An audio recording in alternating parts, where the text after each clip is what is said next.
Hello foodies, welcome to cook with Sai Shubha channel. ನಾನಿಲ್ಲಿ ಮೈದಾ ರವೆ ಏನನ್ನು ಯೂಸ್ ಮಾಡ್ದಂಗೆ ಈ ಸಲ ವರಮಹಾಲಕ್ಷ್ಮಿ ಹಬ್ಬಕ್ಕೆ ಒಂದು ಹೆಲ್ದಿಯಾಗಿರೋ, ಅದರಲ್ಲೂ ಲಕ್ಷ್ಮಿಗೆ ಇಷ್ಟ ಆಗಿರೋ ಕಡಲೆಬೇಳೆ ಒಬ್ಬಟ್ಟನ್ನು ಮಾಡಿ ತೋರಿಸ್ತೀನಿ. ನೀವು ಮೈದಾ ಹಿಟ್ಟಲ್ಲಿ ಎಷ್ಟು ಸಾಫ್ಟ್ ಆ್ಯಂಡ್ ಸ್ಮೂತಾಗಿ ಮಾಡ್ತೀರೋ ಅಷ್ಟೇ ಸಾಫ್ಟ್ ಆ್ಯಂಡ್ ಸ್ಮೂತಾಗಿ ನಾನಿಲ್ಲಿ ಗೋಧಿ ಹಿಟ್ಟನ್ನು ಯೂಸ್ ಮಾಡಿಕೊಂಡು ಮಾಡ್ತಾಯಿದ್ದೀನಿ. ತುಂಬ ಸಾಫ್ಟಾಗಿ ತುಂಬಾ ಚೆನ್ನಾಗಿ ಬರುತ್ತೆ. ಹಾಗೆ ಫ್ರೆಂಡ್ಸ್, ವಿಡಿಯೋ ಇಷ್ಟ ಆದರೆ ಪ್ಲೀಸ್ ಆದಷ್ಟು ಲೈಕ್ ಮಾಡಿ, ನನ್ನ ಚಾನಲ್ನ ಸಬ್ಸ್ಕ್ರೈಬ್ ಮಾಡಿಕೊಂಡು ನೋಡಿ. ಫ್ರೆಂಡ್ಸ್, ಬನ್ನಿ ಈಗ ಹೇಗೆ ಮಾಡೋದಂತ ನೋಡೋಣ. ನಾನಿಲ್ಲಿ 2 ಕಪ್ ಆಗೋಷ್ಟು ಕಡಲೆಬೇಳೆನ ತೊಗೊಂಡಿದ್ದೀನಿ. ಅಂದರೆ ಒಂದು 350 ಗ್ರಾಮ್ ಆಗೋಷ್ಟು ಕಡಲೆಬೇಳೆನ ನಾನು ತಗೊಂಡಿದ್ದೀನಿ. ಅದನ್ನು ಚೆನ್ನಾಗಿ ನೀರಲ್ಲಿ ತೊಳ್ಕೊಬೇಕಾಗುತ್ತೆ ಒಂದ್ಸಲ.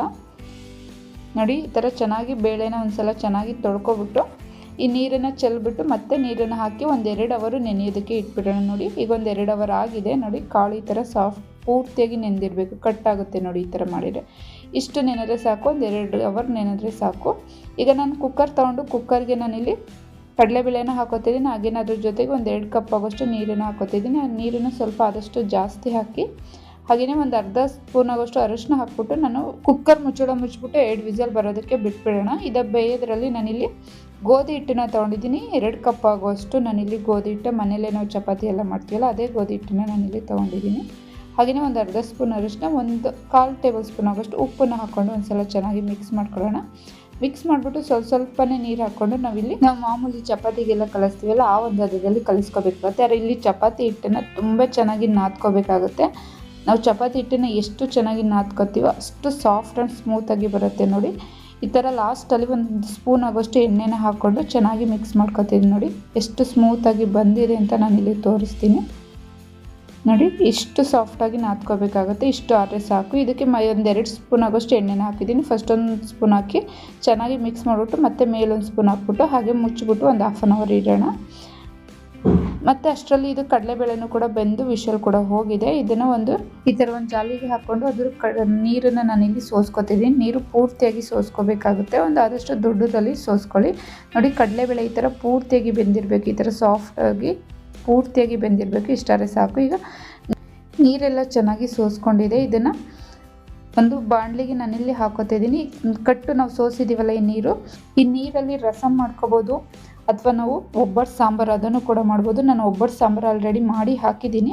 ಅದರ ಲಿಂಕನ್ನು ಕೂಡ ಕೆಳಗಡೆ ಕೊಟ್ಟಿರ್ತೀನಿ. ಒಂದ್ಸಲ ಚೆಕ್ ಮಾಡಿ. ಅದು ಸಾಂಬಾರು ತುಂಬಾ ಚೆನ್ನಾಗಿ ಬರುತ್ತೆ. ನೀರನ್ನು ಚೆನ್ನಾಗಿ ಸೋಸ್ಬಿಟ್ಟು ಕಾಳನ್ನು ನಾನಿಲ್ಲಿ ಒಂದು ಬಾಣಲಿಗೆ ಹಾಕ್ಕೊಂಡಿದ್ದೀನಿ. ಅದಕ್ಕೆ ನಾನಿಲ್ಲಿ 2 ಕಪ್ ಆಗೋಷ್ಟು ಕಾಳು ತೊಗೊಂಡಿದ್ದೀನಿ. ಹಾಗೆ 2 ಕಪ್ ಆಗೋಷ್ಟು ಬೆಲ್ಲ ತೊಗೊಂಡಿದ್ದೀನಿ. ಅದಕ್ಕಿಂತ ಸ್ವಲ್ಪ ಬೇಕಿದ್ರೆ ಕಮ್ಮಿ ಮಾಡ್ಬೋದು. ಅಂದರೆ ಒಂದು 350 ಗ್ರಾಮು ಬೇಳೆ ಇದ್ದರೆ ನಾವಿಲ್ಲಿ 300 ಗ್ರಾಮ್ ಆಗೋಷ್ಟು ಬೆಲ್ಲನ ಹಾಕ್ಕೋಬೇಕಾಗುತ್ತೆ. ಅಂದರೆ ಸ್ವಲ್ಪ ಕಮ್ಮಿ ಮಾಡ್ಕೋಬೋದು ಅಷ್ಟೇ. ಈಗ ಅದನ್ನು ಹಾಕ್ಕೊಂಡು ಚೆನ್ನಾಗಿ ಮಿಕ್ಸ್ ಮಾಡ್ಕೊಂಡಿದ್ದೀನಿ. ಬೆಲ್ಲ ಕರಗಿದೆ. ಅದ್ರ ಜೊತೆಗೆ ನಾನಿಲ್ಲಿ ಒಂದು ಅರ್ಧ ಕಪ್ ಆಗೋಷ್ಟು ತೆಂಗಿನಕಾಯಿ ತುರಿ ಹಾಕ್ಕೊತಾ ಇದ್ದೀನಿ. ಅಂದರೆ ಒಂದು ಅರ್ಧ ಒಡ್ಕು ತೆಂಗಿನಕಾಯಿ ತುರಿನ ಹಾಕ್ಕೊಂಡು ಮಿಕ್ಸ್ ಮಾಡ್ಕೊಳ್ಳೋಣ. ಬೆಲ್ಲ ಅದು ಪೂರ್ತಿಯಾಗಿ ನೀರು ಬಿಟ್ಟು ಅದೇ ನೀರು ಸಿಗಬೇಕು. ನೋಡಿ, ಇಲ್ಲಿವರೆಗೂ ಕೂಡ ಮೀಡಿಯಂ ಫ್ಲೇಮಲ್ಲಿ ಇಟ್ಕೊಂಡು ಚೆನ್ನಾಗಿ ಬೇಯಿಸ್ಕೋಬೇಕಾಗುತ್ತೆ. ಇದಕ್ಕೆ ನಾನಿಲ್ಲಿ ಒಂದು 5 ಏಲಕ್ಕಿನ ಕುಟ್ಟಿ ಪುಡಿ ಮಾಡಿ ತೊಗೊಂಡಿದ್ದೀನಿ. ಹಾಗೆ ಒಂದು ಜಾಯಿಕಾಯಲ್ಲಿ ಒಂದು 1/4 ಹಸಿ ತೊಗೊಂಡು ತುರಿದು ಬಿಟ್ಟು, ಅಂದರೆ ಒಂದು ಅರ್ಧ ಸ್ಪೂನ್ಗಿಂತ ಕಮ್ಮಿ ಆಗೋಷ್ಟು ಜಾಯಿಕಾಯಿನೂ ಕೂಡ ನಾನಿಲ್ಲಿ ಹಾಕ್ತಾಯಿದ್ದೀನಿ. ಲಕ್ಷ್ಮಿಗೆ ಜಾಯಿಕಾಯಿ ಕೂಡ ಇಷ್ಟ. ಆದರೂ ಫ್ಲೇವರು ತುಂಬಾ ಚೆನ್ನಾಗಿ ಬರುತ್ತೆ. ಹಾಕಿ ನೋಡಿ, ತುಂಬ ಚೆನ್ನಾಗಿರುತ್ತೆ ಒಬ್ಬಿಟ್ಟು. ಅದರಲ್ಲಿ ಫ್ಲೇವರು ಏನಾರ ಜಾಯಿಕಾಯಿ ಫ್ಲೇವರ್ ಇಷ್ಟ ಆಗಲ್ಲ ಅಂದರೆ ಇಲ್ಲಿ ಜಾಯಿಕಾಯಿನ ಸ್ಕಿಪ್ ಕೂಡ ಮಾಡ್ಬೋದು. ನೋಡಿ, ಈಗ ಪೂರ್ತಿಯಾಗಿ ನೀರು ಕೂಡ ಪೂರ್ತಿಯಾಗಿ ಸೇರಿದೆ. ಎಷ್ಟು ನೀರು ಬಿಟ್ಕೊಂಡಿತ್ತು ಬೆಲ್ಲ, ಅದು ಪೂರ್ತಿಯಾಗಿ ಸೇರಿದೆ. ಈ ಟೈಮಲ್ಲಿ ಗ್ಯಾಸನ್ನು ಆಫ್ ಮಾಡಿಬಿಟ್ಟು ತಣ್ಣಗಾಗೋದಕ್ಕೆ ಬಿಡೋಣ.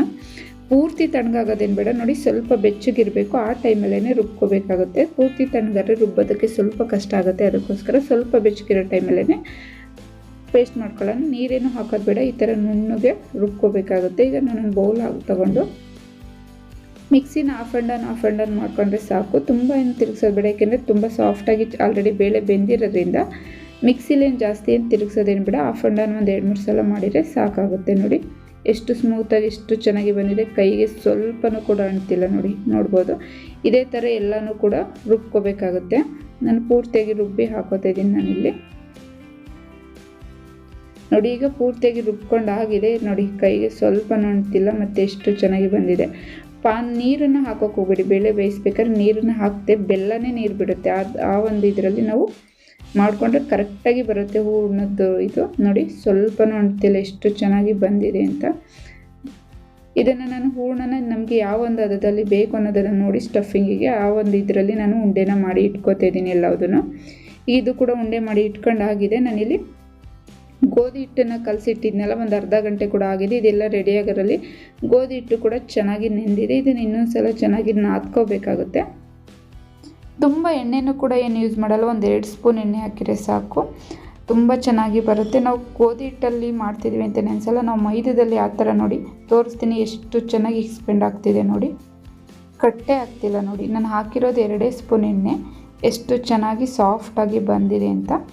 ಈ ಒಂದುವರೆಗೂ ಆದದವರೆಗೂ ನಾದ್ಕೋಬೇಕಾಗುತ್ತೆ ನೋಡಿ. ಈಗ ನಾನು ಉಂಡೆನ ಮಾಡ್ಕೊತಿದ್ದೀನಿ. ನಾವು ಒಬ್ಬಟ್ಟನ್ನು ಯಾವ ಒಂದು ಹದದಲ್ಲಿ ತೊಟ್ಕೊತೀವಿ ಅನ್ನೋದ್ರ ಮೇಲೆ ಉಂಡೆ ಮಾಡ್ಕೋಬೇಕಾಗುತ್ತೆ. ಹೂರಣ ನಾನು ಎಷ್ಟು ತೊಗೊಂಡಿದ್ದೀನೋ ಅಷ್ಟೇ ಪ್ರಮಾಣದಲ್ಲಿ ಹಿಟ್ಟನ್ನು ಕೂಡ ನಾನಿಲ್ಲಿ ತೊಗೊಂಡಿದ್ದೀನಿ, 2 ಸೇಮ್ ತೊಗೊಂಡಿದ್ದೀನಿ. ಈ ಒಂದು ಹದದಲ್ಲಿ ತೊಗೋತೀನಿ. ನಾನೀಗ ಒಂದು ಅರ್ಧದಷ್ಟು ಉಂಡೆನ ಮಾಡಿ ಇಟ್ಕೊತಿದ್ದೀನಿ. ನಾನಿಲ್ಲಿ ಹೂರಣ ಹೇಗೆ ಮಾಡ್ಕೊಂಡಿದ್ದೀನೋ ಹಾಗೆಯೇ ಉಂಡೆ ಮಾಡಿಟ್ಕೊಂಡ್ರೆ ಒಬ್ಬಟ್ಟು ಮಾಡೋಕ್ಕೆ ಈಸಿ ಆಗುತ್ತೆ. ಅದಕ್ಕೋಸ್ಕರ ನೋಡಿ ಈ ಥರ ಉಂಡೆನೂ ಕೂಡ ಮಾಡಿ ಇಟ್ಕೊಳ್ಳೋಣ. ಪೂರ್ತಿ ಬೇಡ, ಒಂದು ಅರ್ಧದಷ್ಟು ಮಾಡ್ಕೊಂಡ್ರೆ ಸಾಕು. ಈಗ ನಾನೊಂದು ಕವರ್ ತೊಗೊಂಡಿದ್ದೀನಿ, ಟ್ರಾನ್ಸ್ಪರೆಂಟು ಕವರ್ ಇರುತ್ತೆ ನೋಡಿ ಮನೇಲಿ, ಅದನ್ನು ತೊಗೊಂಡು ನಾನಿಲ್ಲಿ ಎಣ್ಣೆ ಹಾಕ್ಕೊಂಡಿದ್ದೀನಿ. 2 ಕವರಿಗೂ ಎಣ್ಣೆ ಹಾಕ್ಕೊಬಿಟ್ಟು ನಾನಿಲ್ಲಿ ಒಬ್ಬಟ್ಟನ್ನು ಮಾಡ್ಕೊತಾ ಇದ್ದೀನಿ. ನಾನಿಲ್ಲಿ 2 ಥರನೂ ತೋರಿಸ್ತೀನಿ. ಗೋಧಿ ಹಿಟ್ಟನ್ನು ಯೂಸ್ ಮಾಡಿಕೊಂಡು ಲಟ್ಟಿಸ್ಕೊಂಡು ಕೂಡ ಮಾಡ್ತೀನಿ, ಹಾಗೆ ಇದು ಕೂಡ ಕವರಲ್ಲೂ ಕೂಡ ಮಾಡಿ ತೋರಿಸ್ತೀನಿ. 2ರಲ್ಲಿ ಯಾವುದು ಈಸಿ ಇರುತ್ತೆ ಆ ಥರ ಮಾಡ್ಕೊಳ್ಳಿ ನೋಡಿ. ಈ ಥರ ಇಟ್ಕೊಂಡು ಈ ಥರ ರೋಲ್ ಮಾಡ್ಕೋಬೇಕಾಗುತ್ತೆ. ಮೇಲೆ ಸ್ವಲ್ಪ ಗೋಧಿ ಹಿಟ್ಟನ್ನು ತೆಗೆದುಬಿಡಿ ಮೇಲೆ, ಹಾಗಿದ್ರೆ ಈ ಥರ ಉಂಡೆ ಸರ್ಕಲಾಗಿ ತುಂಬ ಚೆನ್ನಾಗಿ ಬರುತ್ತೆ. ಎಲ್ಲೂ ಕೂಡ ಒಡೆಯಲ್ಲ, ಏನೂ ಆಗಲ್ಲ, ತುಂಬಾ ಚೆನ್ನಾಗಿ ಬರುತ್ತೆ. ಈ ಥರ ಕೈಯಲ್ಲೇ ಒಂದು ಸ್ವಲ್ಪ ತಟ್ಕೊಳ್ಳೋಣ. ತಟ್ಬಿಟ್ಟು ಮೇಲೊಂದು ಕವರ್ ಇಟ್ಕೊಂಡು ಇದಕ್ಕೂ ಎಣ್ಣೆ ಹಾಕ್ಕೊಂಡು ನೋಡಿ, ಕೈಯಲ್ಲೇ ಎಷ್ಟು ಚೆನ್ನಾಗಿ ಸ್ಪ್ರೆಡ್ ಆಗ್ತಿದೆ ನೋಡಿ. ಈ ಥರ ಕೈಯಲ್ಲೇ ಕೂಡ ಈಸಿಯಾಗಿ ಮಾಡ್ಕೋಬೋದು. ಎಷ್ಟು ಸ್ಮೂತಾಗಿ ಹೋಗ್ತಿದೆ ಅಂತ. ಗೋಧಿ ಹಿಟ್ಟಲ್ಲಿ ಮಾಡ್ತಿದ್ದೀವಿ ಅಂತಲೇ ಅನಿಸಲ್ಲ, ಅಷ್ಟು ಸ್ಮೂತಾಗಿ ಹೋಗುತ್ತೆ. ನಾವು ಗೋಧಿ ಹಿಟ್ಟನ್ನು ನಾದ್ಕೊಳ್ಳೋದು ತುಂಬಾ ಇಂಪಾರ್ಟೆಂಟು ನೋಡಿ. ಈಗ ಇದಾಗಿದೆ. ನಾನು ಅರ್ಲೇನೂ ಕೂಡ ಫಸ್ಟೇ ಕಾಯೋದಕ್ಕೆ ಇಟ್ಟಿದ್ದೆ, ಅದಕ್ಕೆ ಸ್ವಲ್ಪ ಎಣ್ಣೆ ಹಾಕ್ಕೊಂಡು ನಾನಿಲ್ಲಿ ಒಬ್ಬಟ್ಟನ್ನು ಹಾಕ್ಕೊಂಡಿದ್ದೀನಿ ನೋಡಿ. ಈ ಥರ ಸ್ವಲ್ಪ ಬೆಂದಾದ್ಮೇಲೆ ಮಗ್ಚಾಕೊಂಡು ಮೀಡಿಯಮ್ ಫ್ಲೇಮಲ್ಲಿ ಇಟ್ಕೊಂಡು ಬೇಯಿಸ್ಕೋಬೇಕಾಗುತ್ತೆ. ಒಬ್ಬಟ್ಟು ಅದು ಬೆಂದಾದ್ಮೇಲೆ ನೀವು ಎಣ್ಣೆ ತುಪ್ಪ 2 ಯಾವುದನ್ನಾರು ಯೂಸ್ ಮಾಡ್ಬೋದು. 2 ಸೈಡನ್ನು ಹಾಕ್ಕೊಂಡು ಒಂದು ಸ್ವಲ್ಪ ಬೇಯಿಸ್ಕೋಬೇಕಾಗುತ್ತೆ ನೋಡಿ. ಎಷ್ಟು ಚೆನ್ನಾಗಿ ಉಬ್ಬಿ ಬರ್ತಿದೆ ಅಂತ, ತುಂಬ ಸಾಫ್ಟಾಗಿ ತುಂಬಾ ಚೆನ್ನಾಗಿ ಬರುತ್ತೆ. ಎಲ್ಲ ಒಬ್ಬಟ್ಟು ಕೂಡ ಇದೇ ಥರನೇ ಉಬ್ಬಿ ಬರುತ್ತೆ ನೋಡಿ. ಈ ಥರ ಚೆನ್ನಾಗಿ ಬೇಯಿಸ್ಕೋಬೇಕಾಗುತ್ತೆ 2 ಸೈಡು ಮೀಡಿಯಮ್ ಫ್ಲೇಮಲ್ಲಿ ಇಟ್ಕೊಂಡು. ಈಗ ಇದಾಗಿದೆ, ತೆಗೆದುಬಿಟ್ಟು ಒಂದು ಪ್ಲೇಟಿಗೆ ತೆಗೆದು ಇಟ್ಕೋತಿದ್ದೀನಿ ನಾನಿಲ್ಲಿ. ಹಾಗೆ ಇನ್ನೊಂದನ್ನು ಮಾಡಿ ತೋರಿಸ್ತಾ ಇದ್ದೀನಿ ನೋಡಿ. ನಾನಿಲ್ಲಿ ಗೋಧಿ ಹಿಟ್ಟನ್ನು ಯೂಸ್ ಮಾಡಿಕೊಂಡು ಲಟ್ಟಿಸ್ಕೊಂಡು ಈ ಥರ ಉಂಡೆನ ತೊಗೊಂಡು ನಾವು ಗೋಧಿ ಹಿಟ್ಟಲ್ಲಿ ಈ ಥರ 2 ಸೈಡು ಇದು ಮಾಡಿಬಿಟ್ಟು ಈ ಥರ ಸ್ವಲ್ಪ ಕೈಯಲ್ಲೇ ಈ ಥರ ಪ್ರೆಸ್ ಮಾಡ್ಕೊಳ್ಳೋಣ ನೋಡಿ. ಈ ಥರ ಸ್ವಲ್ಪ ತಟ್ಕೋಬೇಕಾಗುತ್ತೆ. ಈ ಥರ ಆದಮೇಲೆ ಒಂದು ಹೂರಣನ ಇಟ್ಕೊಂಡು ಈ ಥರ ಫೋಲ್ಡ್ ಮಾಡ್ಕೊಳ್ಳೋಣ ನೋಡಿ. ತುಂಬ ಈಸಿಯಾಗಿ ಸ್ಮೂತಾಗಿ ಬರುತ್ತೆ ನೋಡಿ. ಈ ಥರ ಉಂಡೆ ಮಾಡಿಕೊಂಡು ಮೇಲೆ ಸ್ವಲ್ಪ ಗೋಧಿ ಹಿಟ್ಟನ್ನು ತೆಗೆದುಬಿಡೋಣ ನೋಡಿ. ಉಂಡೆ ಈ ಥರ ಕೈಯಲ್ಲಿ ಒಂದು ಸಲ ರೋಲ್ ಮಾಡ್ಕೊಂಡ್ರೆ ಸಾಕು, ಎಷ್ಟು ಚೆನ್ನಾಗಿ ರೌಂಡ್ ಶೇಪಲ್ಲಿ ಬಂದಿದೆ ಅಂತ. ಈಗ ಇದನ್ನು ಗೋಧಿ ಹಿಟ್ಟಿಗೆ ಮತ್ತೊಂದು ಸಲ ಈ ಥರ ಡಿಪ್ ಮಾಡಿಬಿಟ್ಟು ಮೇಲೆ ಒಂದು ಲಟ್ಟಿಸ್ಕೊಳ್ಳೋ ಕಲ್ಲಲ್ಲಿ ನಾನು ಸ್ವಲ್ಪ ಹಿಟ್ಟನ್ನು ಹಾಕ್ಕೊಂಡು ಕೈಯಲ್ಲೇ ಈ ಥರ ಸ್ವಲ್ಪ ಲಟ್ಟಿಸ್ಕೊಳ್ಳೋಣ. ಆಮೇಲೆ ಒಂದು ಲಟ್ಟಣಿಗೆ ತೊಗೊಂಡು ಈ ಥರ ನಿಧಾನಕ್ಕೆ ಜೋರಾಗಿ ಪ್ರೆಸ್ ಮಾಡೋದು ಬೇಡ, ಸ್ವಲ್ಪ ಸ್ಮೂತಾಗಿಯೇ ಪ್ರೆಸ್ ಮಾಡಿದರೆ ಸಾಕು, ಅದು ಚೆನ್ನಾಗಿ ಇದಾಗುತ್ತೆ.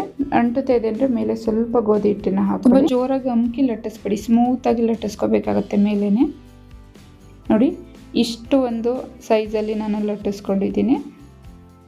ತುಂಬ ಮಂದಕ್ಕೂ ಲಟ್ಟಿಸ್ಬೇಡಿ, ತುಂಬ ತೆಳ್ಳಗೂ ಲಟ್ಟಿಸ್ಬೇಡಿ, ಮೀಡಿಯಮ್ ಆಗಿರಲಿ.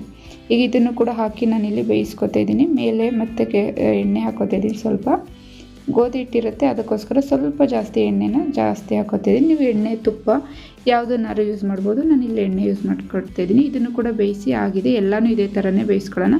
ತುಂಬ ಸಾಫ್ಟಾಗಿ ತುಂಬ ಚೆನ್ನಾಗಿ ಬರುತ್ತೆ. ಈ ಸಲ ವರಮಹಾಲಕ್ಷ್ಮಿ ಹಬ್ಬಕ್ಕೆ ನೀವು ಕೂಡ ಕಡಲೆಬೇಳೆ ಒಬ್ಬಟ್ಟನ್ನು ಗೋಧಿ ಹಿಟ್ಟಲ್ಲಿ ಮಾಡಿಬಿಟ್ಟು ಹೇಗೆ ಬಂತು ಅಂತ ಕಮೆಂಟ್ ಬಾಕ್ಸಲ್ಲಿ ಕಮೆಂಟ್ ಮಾಡಿ ಫ್ರೆಂಡ್ಸ್. ಹಾಗೆ ವಿಡಿಯೋ ಇಷ್ಟ ಆಗಿದೆ ಅಂತ ಅನ್ಕೋತೀನಿ. ವಿಡಿಯೋ ಇಷ್ಟ ಆದರೆ ಪ್ಲೀಸ್ ಆದಷ್ಟು ಲೈಕ್ ಮಾಡಿ, ಫ್ಯಾಮಿಲಿ ಆ್ಯಂಡ್ ಫ್ರೆಂಡ್ಸ್ಗೆ ಶೇರ್ ಮಾಡಿ. ಮತ್ತಷ್ಟು ನ್ಯೂ ರೆಸಿಪೀಸ್ಗಾಗಿ ನನ್ನ ಚಾನಲ್ ಸಬ್ಸ್ಕ್ರೈಬ್ ಮಾಡಿಕೊಂಡು ನೋಡಿ ಫ್ರೆಂಡ್ಸ್. ಮತ್ತೊಂದು ನ್ಯೂ ರೆಸಿಪಿಯೊಂದಿಗೆ ನಾನು ನಿಮ್ಮನ್ನು ಮೀಟ್ ಮಾಡ್ತೀನಿ. ಅಲ್ಲಿವರೆಗೂ ನಮಸ್ಕಾರ.